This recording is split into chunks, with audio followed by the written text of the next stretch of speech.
What's going on, everybody? Mill here with another post-game show. I do look a little bit funny because, well, if you don't know, it's Halloween. So this was my Halloween costume. I was Luigi from Super Mario Bros. My sister was Mario, so we did do a little bit of a matching costume set. But I decided not to take it off, so I wanted to keep it on and just do the post-game show. Would have been too much work to take it off and then get ready for the show.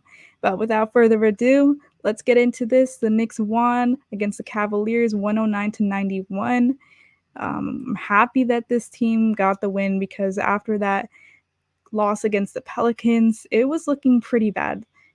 That was a really bad game offensively. A lot of our players were struggling, so it's nice to see the Knicks bounce back and get another win.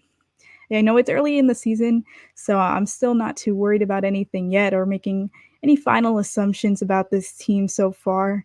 I still want to give it a few more games before I can assume how good we are or how bad we are. So I'm giving it, at game 10, I think I'm going to make some predictions about this team and we could see a little bit more. But yeah, so the Knicks won this game. We are now 2-3. I believe, yeah, we're now 2-3. And while the Knicks won, they won by a lot. But shout out to Tag on Twitter who said this. I'm actually just gonna read the quote off of his account. He said, "This was probably the worst 20-point lead I've ever seen. It honestly felt that way. Tag couldn't have said it any better. This game felt like even though the Knicks were up, it still felt like they were struggling for some reason, and they were even up by 20 at some point. So it felt really weird how bad the Knicks were like they weren't obviously struggling because they were up by 20, but it felt like they were down for some reason. Maybe we just as Knicks fans were very critical about our Knicks. But it definitely wasn't too pretty out there. It was a little bit of a quiet game for most of the guys on the Knicks. No one really had a crazy game, 30-point game. I don't even think anyone had 30 points this game. Yeah, no one even had 20 points this game.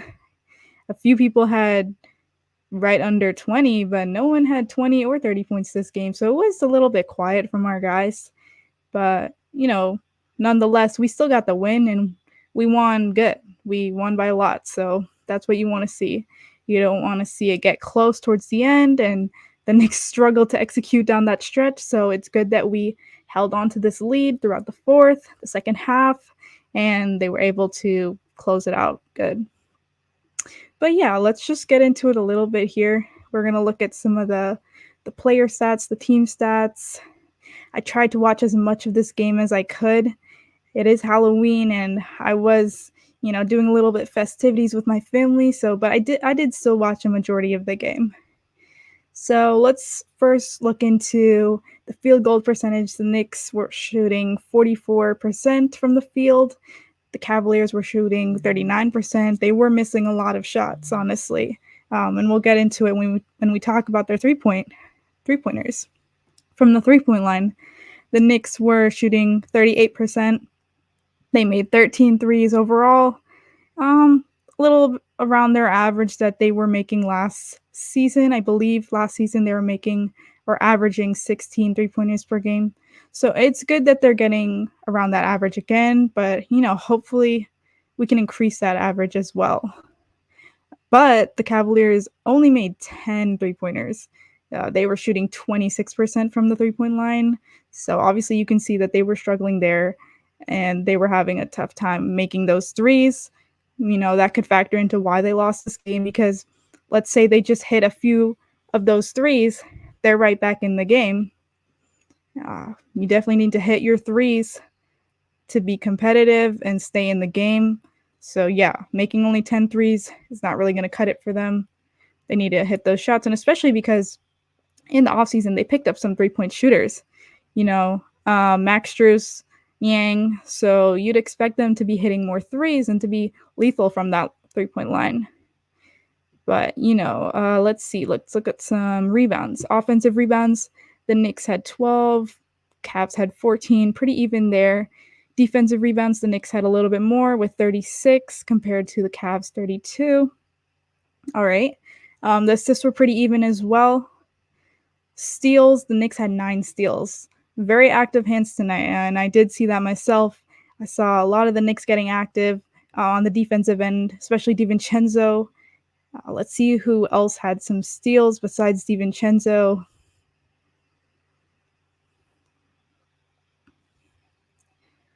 It's loading up here.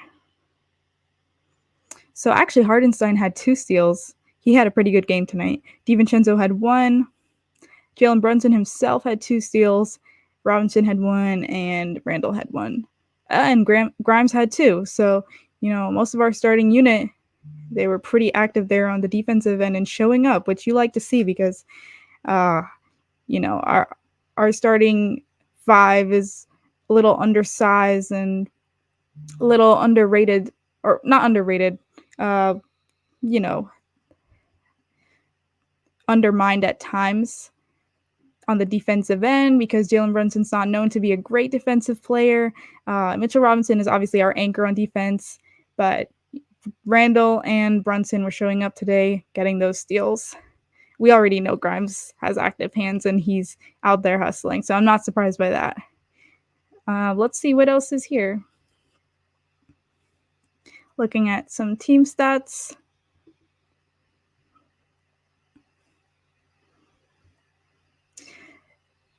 On to blocks now. Oof, the Knicks only had 1 block and the Cavs had 6. I'm surprised we only had 1 because, Mitchell Robinson is usually out there getting a few.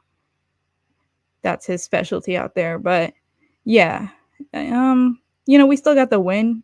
I'm not going to complain and say I wish I saw more blocks because if you win, that's all that matters. It doesn't matter how you do it as long as you win.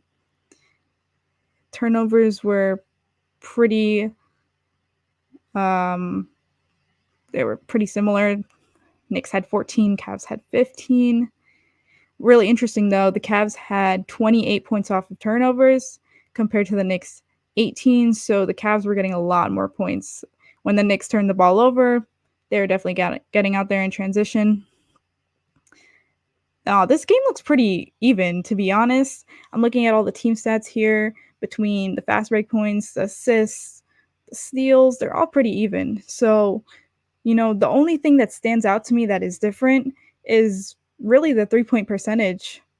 The Cavaliers really struggled from that 3-point line, and that's what made the difference tonight. The Knicks just made more shots, and that's how they got the win. It wasn't exactly a pretty 20-point lead. As I mentioned earlier, it didn't feel like we were even up or even leading by a lot because it still looked like the Knicks were struggling on offense at times, a little bit sloppy here and there, but they were just making their shots, so that's what got them the win. But moving on, so it says here the largest lead the Knicks had was 23. It didn't even feel like that, if I'm being honest. It really didn't. And I was watching this game, like a majority of it. It felt like the Cavs were right behind us because they would go on little runs at times. And, there's always momentum there when you score back-to-back points. And even Donovan Mitchell was, heating up a little bit. So it honestly didn't feel like we were up by 23. But moving on to the box score, I want to talk about each player a little bit. Talk about how they did this game. Julius Randle had 19 points, was 5 for 14 from the field, 2 for 5 from the 3-point line. So he is still struggling from the field. I did see a few of his plays tonight that, obviously he didn't make the shots that he usually makes compared to last season. I think he's still trying to find that groove and rhythm that we know he can be in during the regular season. He's usually very well shooting. He shoots very well from the field, but he's been struggling ever since the season started. Up to this is the 4th game now, so he's still struggling from the field, but he made up for that by getting to the free throw line. So drawing those fouls was a big part of his offensive game tonight. He was at the free throw line 10 times. He only made 7, so I honestly would love for him to improve on his free throw percentage, get 10 straight points right there instead of 7 out of 10. But, he's really trying his best out there to, contribute offensively, because clearly he knows that he is struggling shooting. So getting to the line is his specialty. He's trying to do that the best he can. Along with his 19 points, he had 10 rebounds, 2 assists, and 1 steal, as I mentioned earlier. So yeah, he had a double-double with the 10 rebounds. Not too many assists tonight. We've usually been seeing him pass the ball really well in the previous games, but yeah, only 2 assists tonight.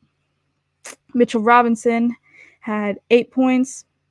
He was 4 for 4 from the field and had 7 rebounds, 1 steal. Yeah, he had a good game as well. But I would have to say that Hartenstein had a better game between the two centers. We'll get into Hartenstein a little bit later, though, when I talk about the bench. But yeah, Robinson was good tonight. Would like to see a block from him every game, though. He needs to be out there in the paint, protecting us, protecting those driving players. So Jalen Brunson had 19 points as well. I'm really surprised no one hit 20 points.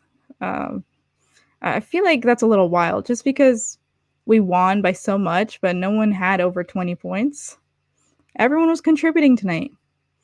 Let's see, how many players did we have in double figures? 1, 2, 3, 4, 5. We had 5 players in double figures. Randall, Brunson, RJ, Hartenstein, and Quickly. So, everyone was contributing to get that win. No one had a crazy game and was shooting lights out, but they all did their part. Just want to highlight some comments here. Brandon said, "Let's go." He also said, "Knicks whooped that." Yeah, they did. I don't know if you heard me earlier, Brandon, though. It felt like we didn't whoop them as much as I wanted to see. Obviously, because there's history there with the playoff series last year, and we truly did whoop them in that playoff series. But tonight, this game felt just a little bit off. I don't know why. We did win by a lot, but it still felt like we were struggling at times for some reason. But anyways, going back to the players, Jalen Brunson, like I said, had 19 points, 7 for 16 from the field, 1 for 3 from the three-point line, and 4 for 5 from free throws. So he had a better game than last time against the last game against the Pelicans. So I really like to see that he's improving from the field. 7 for 16 is not too bad. Would like to see him get that over 50%, of course, because last season he shot basically 50% from the field. But I think he's still trying to get in his rhythm as well. He is a mid-range specialist, a floater specialist, so he definitely needs to get back into that rhythm and get that soft touch. Moving on from Brunson, though, I would like to point out, though, that Brunson was a plus 21, so you can tell that on the offensive end and defensive end, he was really helping out there for the team to get this win. RJ Barrett, though, he had 16 points, 5 for 13 from the field, 3 for 5 from the three-point line, and 3 for 4 from the free throw line. A little calm game for RJ. He's been having a few spectacular games, over 20 points for some of the games we've seen in the season so far. But tonight he only had 16 points. I'm not too mad, obviously, because we got the win. It doesn't really matter if he didn't have a crazy game. He was 5 for 13 from the field, though. Would like to get that percentage up a little bit. But I liked what I saw from him again. He's really exceeding our expectations this season so far, and especially from the three-point line. He shot 3 for 5 from the line tonight. and that's really surprising. I've seen him knocking down the threes during the game, and they look spot on. Last year, he shot 31% from the three-point line, which was his lowest he's ever shot in his career. So far this season, he's shooting 37%. You can really tell that he worked on that three-point shot during the offseason and even in FIBA. So I'm really happy to see him improve that three-point shot, because that is just another aspect of his game that is going to help him elevate and help him take the leap to be a better player, to be an all-star performer if he desires and keeps it up. But moving on from RJ, great game, like what I saw from him. Grimes, in 22 minutes, he had 5 points, 2 for 4 from the field, 1 for 3 from the three-point line. A quiet game for Grimes.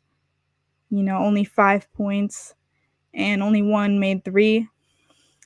We were talking about it before the season started. I think a lot of Knicks fans believe that he can be a better player offensively and make a lot more three-pointers. He's worked with a lot of trainers over the summer, but we're not really seeing that. We saw it in one game, but we need to see it every game, that he is making a few three-pointers every night, making a few shots. But I'm not going to get mad because we won. But I still want to see him be more confident in his shot and make those threes. We know he could be a knockdown shooter, so we need to see it. It does look like sometimes he's a little bit hesitant to shoot it, or not hesitant. Sorry, my bad.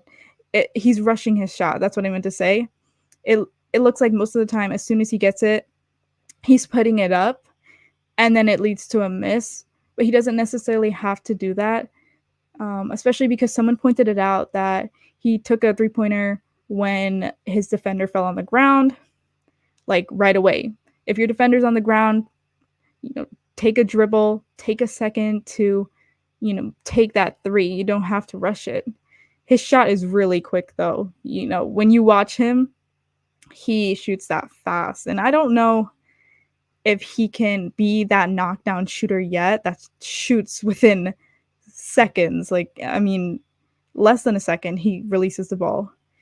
Because, we haven't really seen it yet this season. But I'm hoping that he can be a knockdown shooter for us. He just needs to take more shots. He only attempted 3 threes tonight. He needs to be taking more than that. Brandon said, we started slow but bounced back third quarter. Yeah, definitely. But also in that third quarter, I believe, there was a stretch where the Knicks and the Cavs couldn't score in minutes. They showed it on the screen. The little icon at the bottom, it said Cavs haven't scored in almost 4 minutes, and then it said Knicks haven't scored, or not scored, but they had not scored a field goal. They had shot free throws, but they hadn't scored a field goal in a few minutes, both teams. So that third quarter was a little bit of a tough stretch for both teams. The offense was struggling a little bit to make their shots. They were getting shots up, but both teams just weren't making it in that third quarter. Moving on to the bench, though, let's talk about Isaiah Hartenstein. In 23 minutes, he had 13 points. He was 5 for 10 from the field, 0 for 2 from 3, which I'm not mad about because I've been saying I want him to take more three-pointers. He used to have that be a part of his game when he was on the Clippers. I'd like him to implement that back into his game. It could definitely help us. As you know, we struggled from the three-point line in the playoff series. So the Miami Heat's playoff series. So we need more three-point shooting. And if he can become a three-point shooter, it can stretch the floor really well for us with that bench unit, or even when he is ending the game with the starting unit, it can really be helpful. So he was 0 for 2, but I see him improving on that, honestly. He's made them during the preseason. We saw him make a few during preseason, and I honestly think he can improve that because if you were a fan of him before, you saw him making them before on the Knicks. Winston said, we own those Cavs. Good win. Real test going to be when we play the Bucks. Yeah, we own the Cavs. If you don't know it by now, we own them. I know there was a lot of talk about tonight that the Cavs were going to come out, hustle, and play hard and try their best to win. I believe even Evan Mobley said that, or it was another Cavalier that said that they really wanted to get the win. Sorry, the Knicks own y'all. It wasn't even really close. I mean, the Knicks dominated this game, even though it didn't seem like they did. They did dominate this game. But I would like to point out that Darius Garland and Jarrett Allen were out for the Cavs. So, I'm not going to be too confident that we won this game with those two players out. They're a huge part of the Cavs' offense, defense. They're big pieces for them. So when we play them again, we'll definitely get to see the real deal. But like you said as well, the real test is going to come when we play the Bucks. I'm scared. The Bucks are a scary squad with Giannis and Drew Holiday. I've been watching a few games of them, and they look terrifying out there. Sorry, not Drew. I meant Dame. Dame and Giannis. Oh, I keep forgetting I got the teams mixed up. But yeah, Dame and Giannis.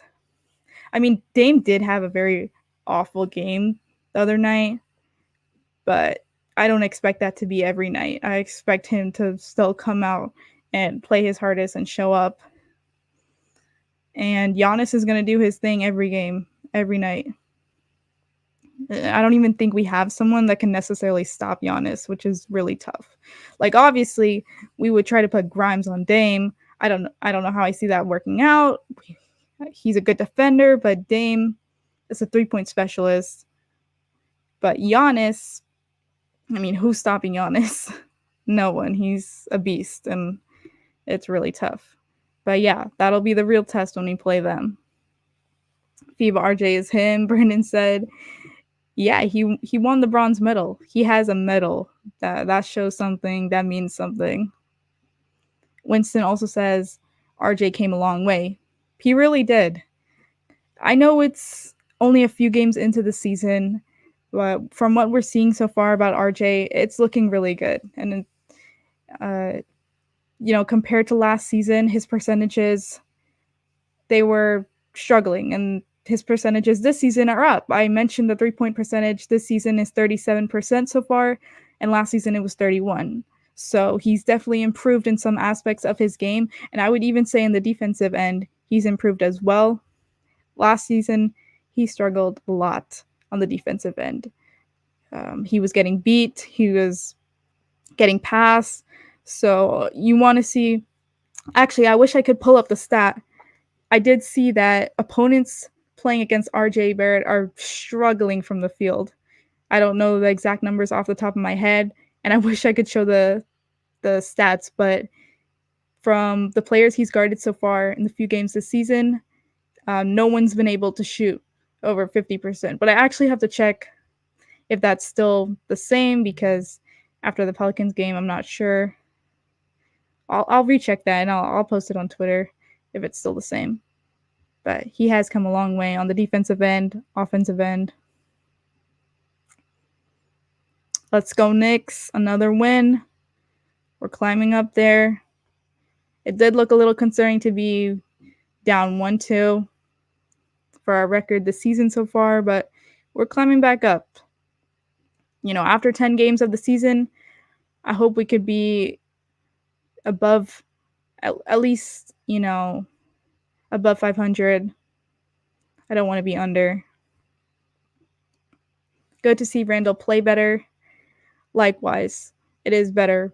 This game, he only had 1 turnover. If you watched last game, he had 8 turnovers, and it was just a really awful night for him. Yeah, one of his worst performances we've probably ever seen with the 8 turnovers. And if I'm not mistaken, that's the most turnovers he's had in a game. So definitely better night tonight against the Cavs. Still struggling from the field, but he's getting to the free throw line, which we know is his specialty. So if you can get to the free throw line and get those free points, that's what matters. I want to trade Randall, man. Oh, that's funny, because we were just talking about, Winston says he wants to trade Randall. He's too much ISO. He's not Melo. I know. I wish we still had Melo. But He does play a lot of ISO. And from what we saw last season in the regular season, let me point out, he was very good at doing ISO, and those one-on-one matchups he did very well at. But this season, he's been struggling for some reason one-on-one. I don't know if hopefully he can improve that. I'm not the biggest fan of the ISO too, but that's a part of the game for these big players. All the best players have a one-on-one game. Even Jalen Brunson has a one-on ISO game as well. But if it comes to a point where the ISO game is affecting the offense and, it's not letting the offense flow, then it needs to be removed. It needs to be changed. You can't always rely on the ISO ball. Jacob said, Heat Nation. Why are you here if you are from Heat Nation? If you're subscribed, thank you, but we're Knicks Nation over here. Someone said, if we beat the Bucks, then we officially put the league on notice. Going to be a really tough one Friday, but I believe our defense could get us help. I believe our defense could help us get this win. It is going to be a tough one.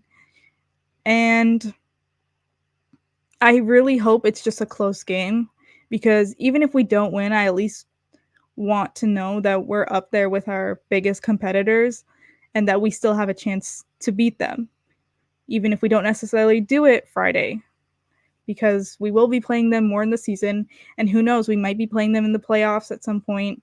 So we need to know that we can possibly beat them and let it be a competitive, close game, hopefully. I do honestly think we will put the league on notice. Not right now because the season just started, but give it about 20 games, because, the Sixers, they just lost James Harden, falling apart a little bit. I would honestly say that the Knicks can now take the 3rd seed, and they're going to put the league on notice to be the 3rd best team in the East. It's unexpected. Everyone has the Cavs above us. They have Miami Heat, which I understand the Miami Heat because look at what they did in the playoffs. Look at what they made it to the finals, literally as a 8th seed. So don't underestimate the Miami Heat, but still don't underestimate the Knicks, because we still played great last season, and we are going to take that 3rd seed. We're in the position to do it.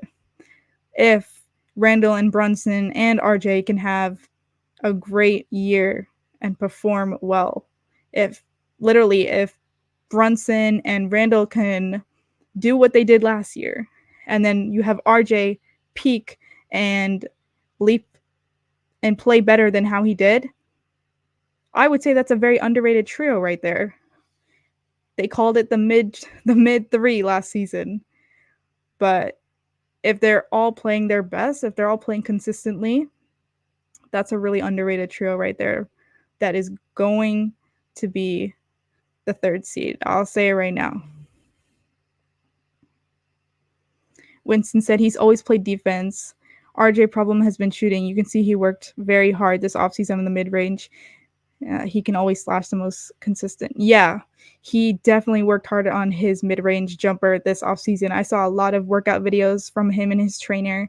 He's been working on new moves, little, step back, pull up, jumper. He's implementing a lot into his game this season, and I love to see it. And you also saw it in FIBA. I'm not sure if any of you guys watched him playing for Canada. He was one of the best players that played for Canada, and you had some really good players on there, such as Shea, and who else was on there? You had Shea. All I can remember is Dylan Brooks right now, but there were a few other guys, and he was probably the best player for Canada. He was showing us something we hadn't seen from him during the regular season. He really looks to be improved. So I'm very happy about that. Jaws trouble and Zion always gets hurt. RJ, great pick. Yeah, Zion always gets hurt. He's been hurt pretty much the last few years, but he is healthy again. We saw what he did against us in the Pelicans game. They couldn't stop him. He had over 25 points, And Ja Morant, yeah, not much to say there. He is dealing with a lot of stuff not regarding basketball. But RJ is a great pick from that draft class. Look how many games he's played compared to both of them. Yeah, he showed up every year, and he's trying to improve every year. I really respect that. Someone said the Heat are garbage. They added no one in the offseason. He will be a play-in team, and this time won't beat the Bucks. I want to agree with you, and 50% of me does, because truly they lost people. They lost Gabe Vincent, Max Strus. So they have not a lot of shooters left, but they still have Jimmy Butler, and they are just always a surprising team. So I'm not gonna count them out fully yet. Let's see at the 20 game mark where they're at in the standings, how they're doing. Jimmy Butler can pretty much carry them throughout the season and even carry them in the playoffs. Look where they got last year. But yeah, I do agree. If I'm gonna be like totally honest, I really don't see them making the same outcome that they had having the same outcome that they had last season, just because they lost a lot of their key players from last season.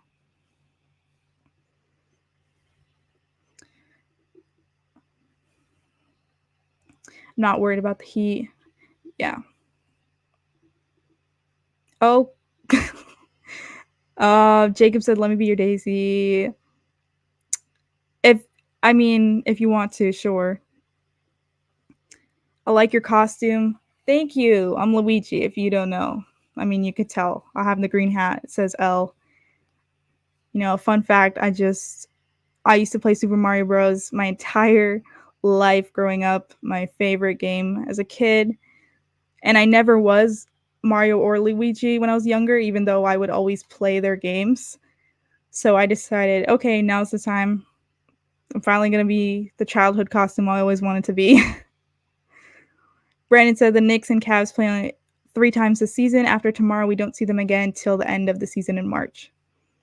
Yeah, but we're taking the win on all those games. We already took the win today. We're going to take the win tomorrow and in March.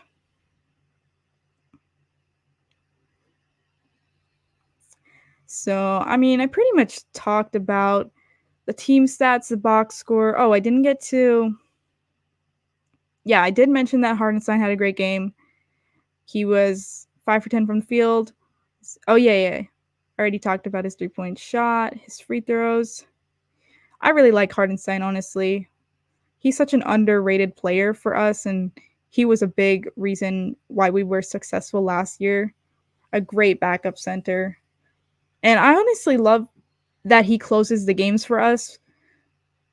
He did that a lot last season, and I just felt like he works better with that closing unit. And he's out there getting the offensive rebounds, the tip-ins. Very underrated. And he could be big for us this season if he continues to play like how he did last season and even perform better. Maybe he can add something to his game like the 3-point shot I was mentioning earlier.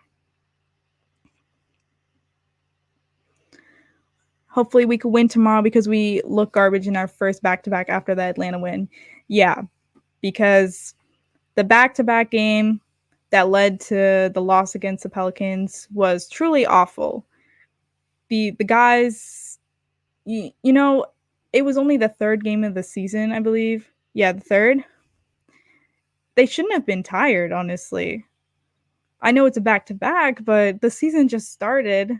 You shouldn't be fatigued and not be able to play your best. It was a little shocking to see how the Knicks did against the Pelicans that night. I was not expecting them to go down as much as they did. I don't remember exactly how much points they were down, but they pretty much were behind the entire game. And fatigue shouldn't be a factor. Like I said, the season just started. Shouldn't be tired yet.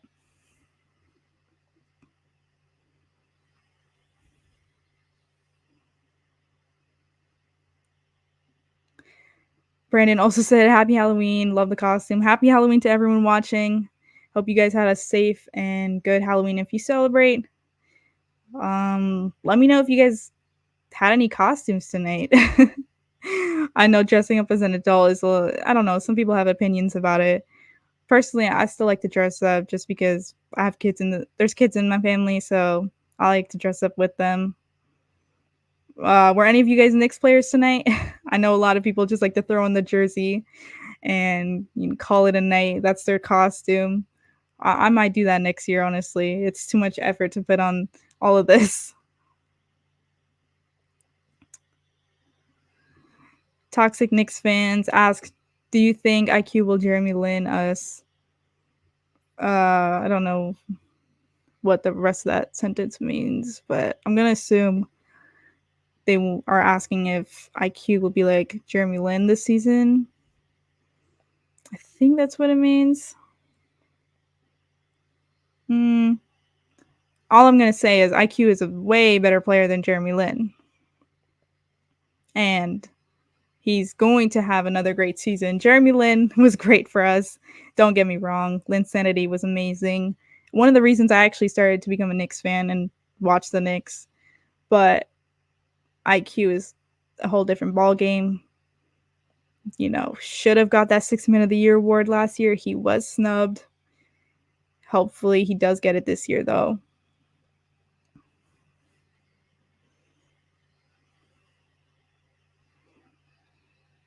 One team to watch out for are the Clippers. They have Big Four. Yeah, I don't think I talked about it yet, but I mean, I did mention that Harden left the Sixers, but he's on the Clippers now, and that's wild, honestly.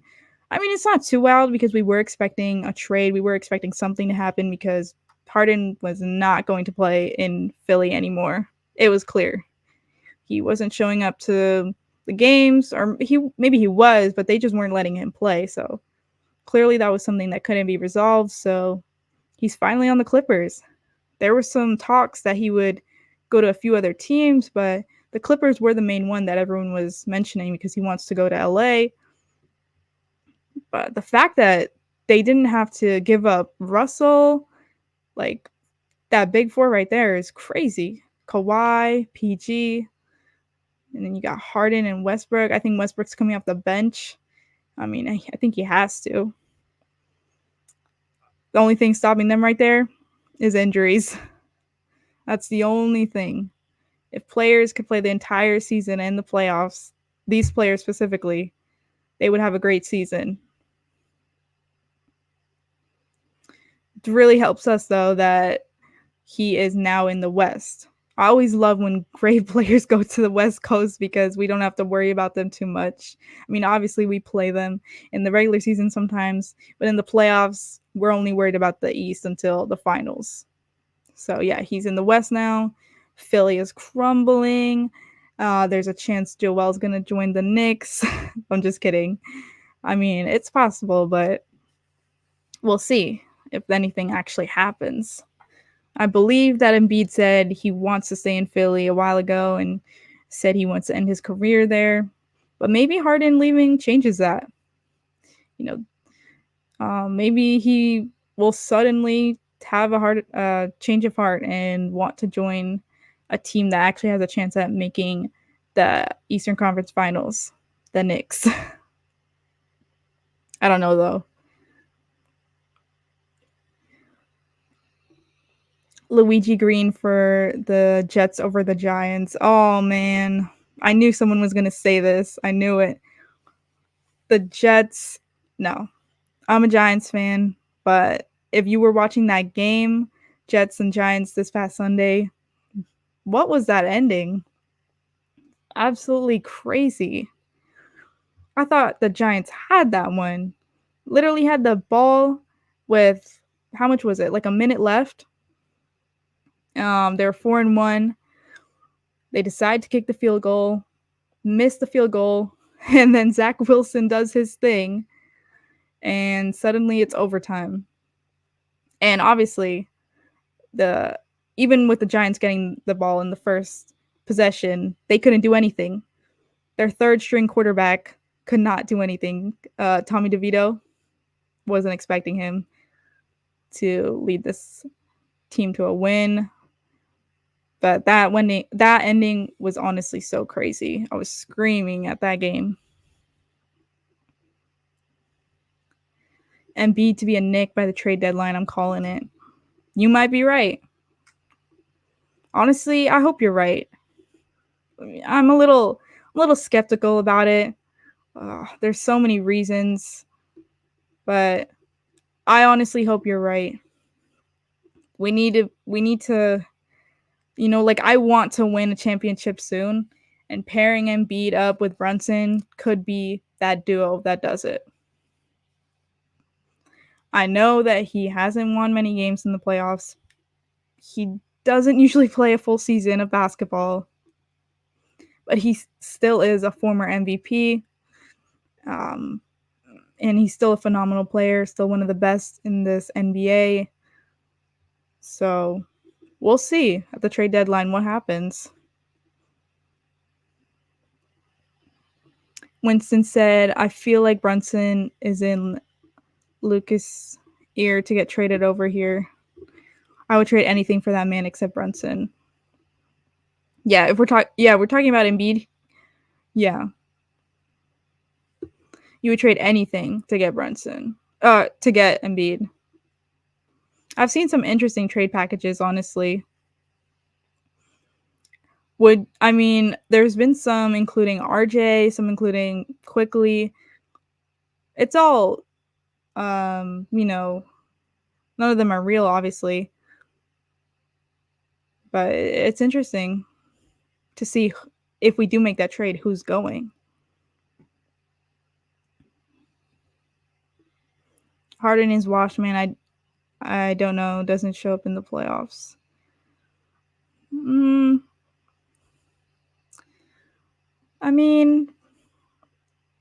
don't want to say he's completely washed. Oh, the comments are shifting. I don't want to say he's completely washed yet. His performance this past playoff series with the Sixers, it was, a little disappointing. He did underperform. In one game, he had like 40 points or something like that. And then the next few games, it wasn't like that at all. So Brandon said, I don't want Bumbeed. That's what you're calling him now. All right, tell me why, Brandon. Tell me why we don't need Embiid. And if you think the squad we have right now can make it to the, I'm not going to say finals, but let's say Eastern Conference Finals. Someone said I'll trade Mitch, Evan, and either RJ or Randall in the deal. Yeah, that's mainly the deal I've been seeing as well. Something with Mitch, RJ or Quickly, and then Randall. Hopefully we can include Evan in there as well and get him off the bench. Brandon said, personally, if we have to move RJ, no, we don't need that flopper. If we only got to move Randall and picks, then fine. Yeah, moving RJ, that's going to be a tough decision. It really is. And I know if that were to happen, a big part of the fan base would be pretty upset. And I honestly would be upset too, because I'm really excited to see what he does this season. And if he was to be traded, I'd be disappointed that we wouldn't get to see that. Sixers have Max already. They don't need Quick. If anything, they will ask for Grimes. Yeah, that's true. They do have Maxey, and he's been performing really well. So if they do ask for Grimes, take Grimes. Grimes is a great defensive player for us. But if we have the opportunity to get Embiid and Grimes is in there, I'm not going to be too mad at including him in that.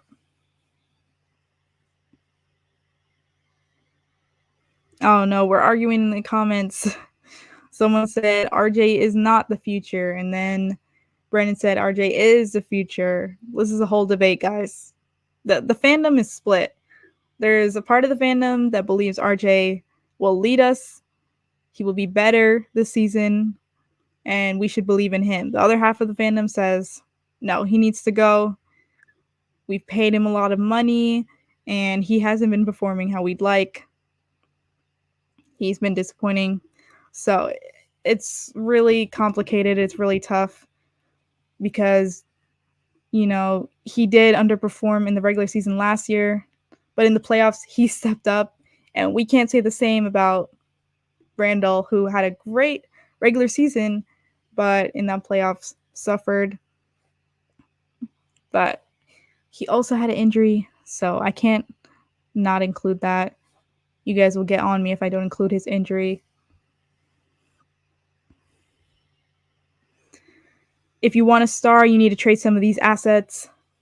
Yeah, that's what every team does to get their main stars. I wouldn't be mad at trading Grimes or Mitch would make sense because Embiid, would replace him. But losing RJ or Quick, that's where it gets me thinking. I'm not sure about that, but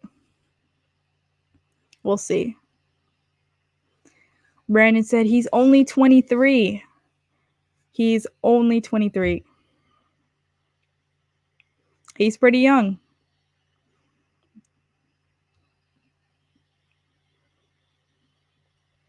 To trade for a star, it doesn't come cheap. Yeah, that's true. Even though we have seen some very lopsided trades before. I wish that could happen to the Knicks, where we get a star and we barely have to send anything for them. But it's never the case with the Knicks. We don't have luck. Oh my, light turned off. Give me a second.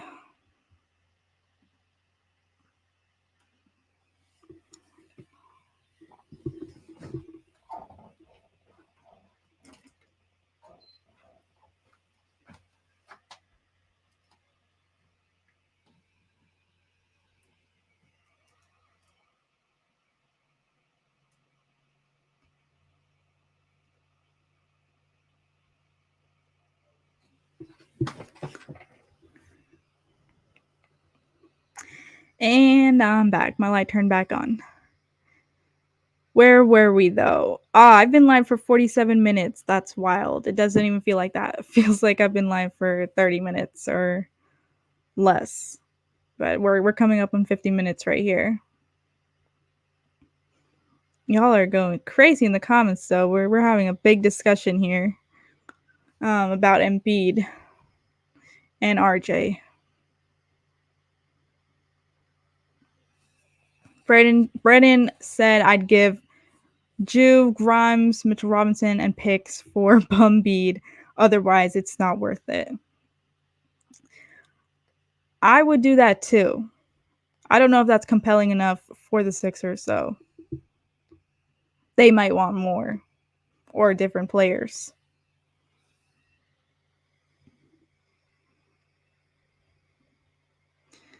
Someone said, it's not like I don't like RJ. I do like him, but if you want any star, you will have to trade RJ because he's young. Yeah, that's the tough part, and the NBA's a business. Teams do what they have to do to get the stars. So at the end of the day, if it were to happen, I would be a little disappointed and upset, but we would be getting a former MVP and someone that can ideally help us reach the finals, the conference finals, when paired with a point guard like Brunson, and we would still have a bench. If that's the package, like the package that Brandon mentioned earlier with Julius Grimes, Mitchell Robinson, maybe Fournier, we would still have a good bench right there with Quickly, Hardenstein, DiVincenzo, Hart.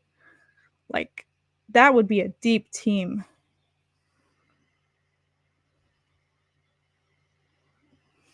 But Brandon is mentioning that Bumbeed hasn't done anything in the playoffs.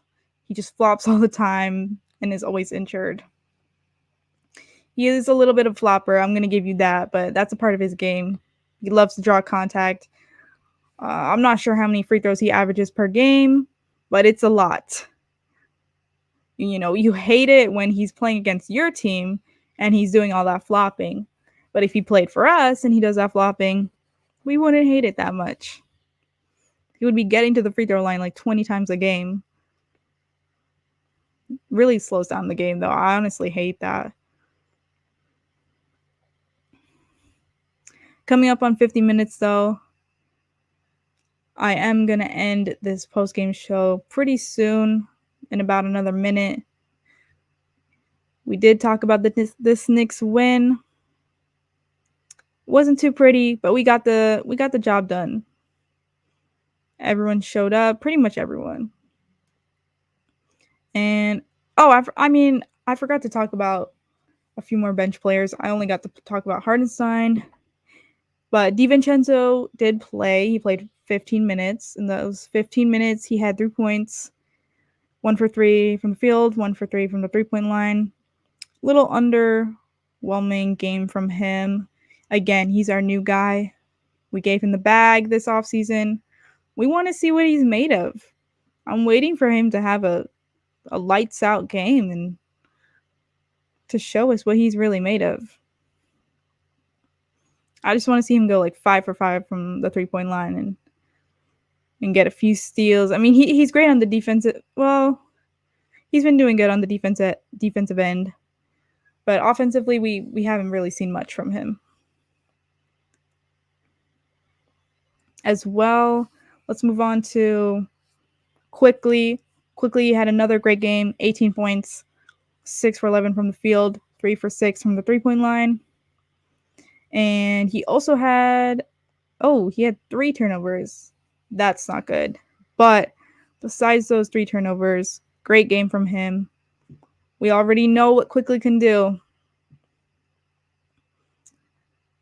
I'm not surprised when he has a good game because he plays like a starter. He could be a starter in this league, I believe. So when he puts up like more than 15 points a game, 20 points a game, I'm not surprised.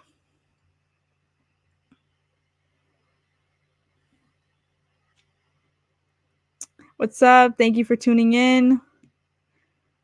Shout out to the Morning Brew Sports right there. What's up, Luigi? I mean, Mill. I guess I'm Luigi tonight. You can call me Luigi, not Mill.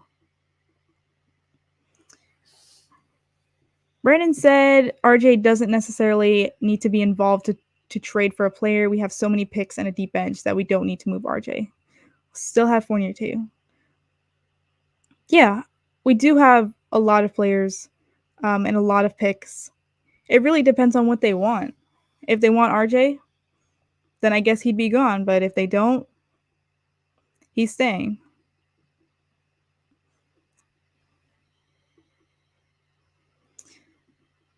Cal said, I would like to continue to draft and develop. I prefer homegrown talent. These stars will leave in a heartbeat. Yeah, I do like some homegrown talent. We have a few on our team. Mitchell Robinson, RJ, Quickly, a few players right there who we drafted ourselves and have developed into great players. But right now, we do have a lot of draft picks, and I think it's the perfect time to trade for a player. And if they don't trade for a big player, then sign someone in free agency. Like, I want to see the Knicks win soon. And when I say win, I mean a championship, but I know we can't get there yet. We need to take steps towards that goal. So I want to see the Knicks make the Eastern Conference Finals. And to do that, we need to have the stars now. We need to be good now. Nothing against drafting and developing players, but we have also seen the Knicks mess up on draft night. Draft the wrong person, you can say. Kevin Knox, Frank Ntilikina, just to name a few.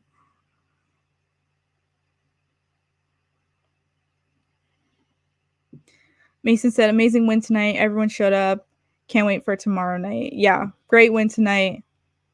Everyone played good, contributed, and they got the dub on Halloween night. I bet they feel great about that, and especially bouncing off of that awful win against the Pelicans this past weekend. It was good to see them get this win. They needed that. I don't want to see the Knicks go on losing streaks this season. Yeah.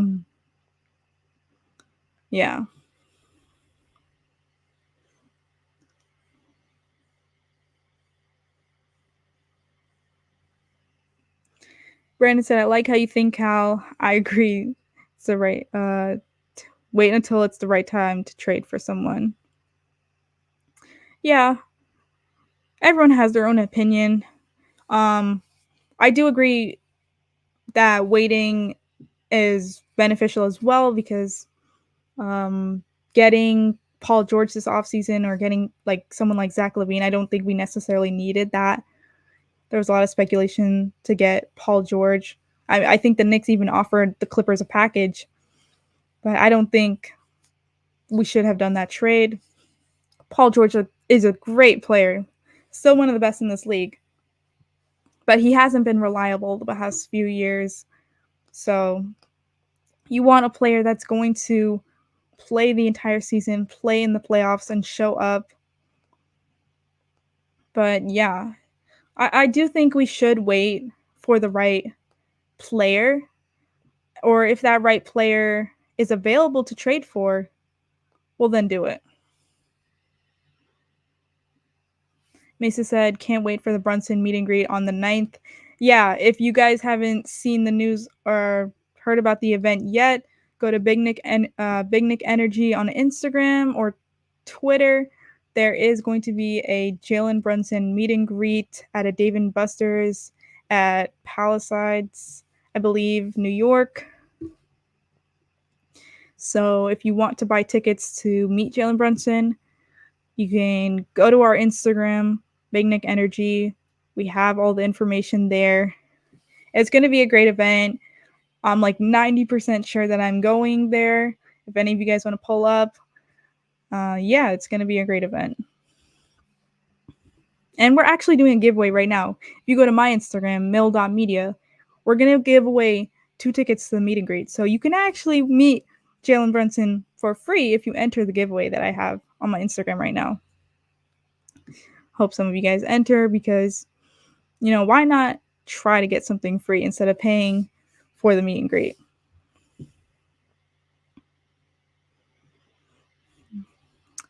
But without further ado, I've spoke about way too much this post game as a Luigi. We've talked about a lot tonight between the game, between Joel Embiid, RJ Barrett, the Knicks, and their future.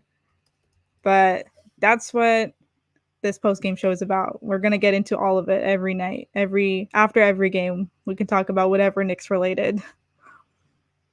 But I will have to close up this post game show. Before I do that, I would like to say if you aren't subscribed already to our YouTube channel, please subscribe.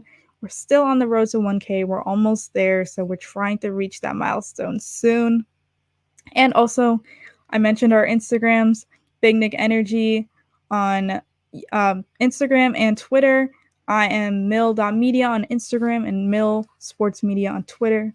Go follow us. We post a lot, daily on those platforms. And I'll see you guys tomorrow night.